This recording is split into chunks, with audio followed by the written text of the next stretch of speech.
আমি অল্প অল্প করে নিজেকে সরিয়ে নিচ্ছি সেই সব জায়গা থেকে, যেসব জায়গায় আমি নিজের উপস্থিতির মূল্যায়ন পাইনি। আমি গুরুত্বের লোভী। গুরুত্ব না পেলে আমি অস্থিরতায় পড়ে যাই। আর যখন দ্রুত সেসব জায়গা থেকে সরে যাওয়াতে শান্তি অনুভব করি।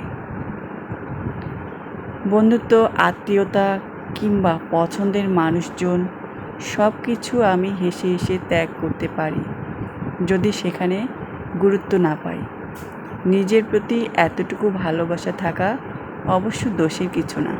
একটা সময় নিজেকে সবার থেকে গুটিয়ে নিতে হয়, একদম নিজের মতো থাকতে ইচ্ছে হয়, কারো সাথে কথা বলতে ইচ্ছে হয় না, কেউ রাগ দেখালেও সেটাকে পাত্তাই দিই না, কেউ সম্পর্ক নষ্ট করে দিলেও কিচ্ছু বলি না, একদম একাই হয়ে যাই।